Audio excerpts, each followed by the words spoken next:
Then there was very ambitious plans in States and Japan concerning very huge SMES concepts, where the diameter of the coil was over 1 kilometer. The plans were that they were embedded in the rock in order to get sufficient mechanical supporting structure. So you just discharge a magnet twice per day, I think that was the plan. The energy was about 5,000 megawatt hours. But I think during 80s, late 70s, they realized that those concepts were technically maybe impossible, but especially from the economical point of view, out of the question. So if you think about smaller systems to store energy, we have two options. We have SMES and we have flywheels. And microsMES is to solve the questions related to power quality. But on the other hand, flywheel is a real energy storage. You can store energy at night and discharge your energy in daytime. As said, we have two ways to store energy, and the first one is this MES, and the energy which we can store can be given with a quite simple equation: 0.5 times inductance times the current squared. So this L means the inductance of the coil and I is the coil current. Related to flywheel, the energy can be stored 0.5 times J times omega squared, where J is the momentum of inertia and omega represents the angular frequency. Even though these equations are very simple, as you can see, it demands quite a lot of calculations when you try to find the optimal solution from the technical point of view and also, of course, from the economical point of view.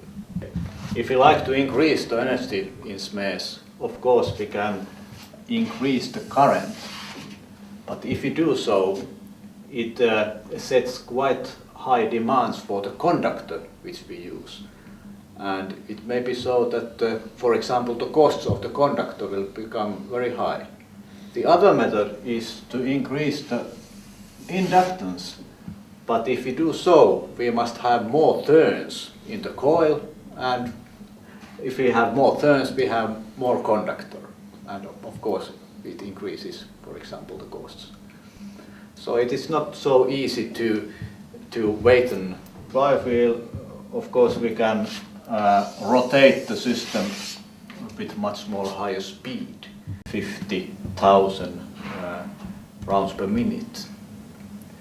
And another option is, of course, to increase the momentum of inertia, and that parameter is depending on the geometry. If we increase the angular velocity, the stresses which will be posed to the flywheel will become quite high. So we cannot rotate it to very extreme high frequency. This is so-called microsMES. It is purposed for power quality applications. We have some commercial SMES units which are based on niobium titanium technology, but this magnet has been made from niobium 3 thin.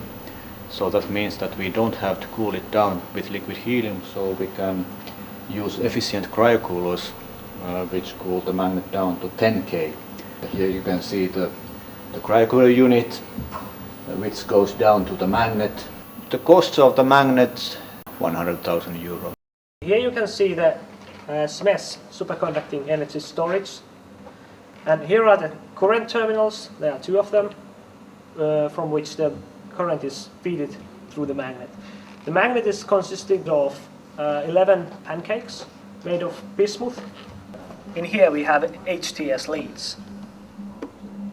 And of course, obviously the HTS leads has to be cooled down to maybe 20 K. This coil can store as much energy as 5 kilojoules, and it's inserted into the cryostat, in where it is cooled down to 20 kelvins. This is a DC system.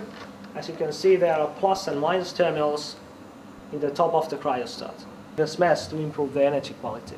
Then you need the AC-DC and DC-AC converters in both sides. The operation temperature, of course, will be ranging from 20 to 77 K, according if you are using, I don't know, YBC or Kotek conductor, as soon as they will become available, or magnesium diboride, so you will be in that regime near 20 or 26 Kelvin.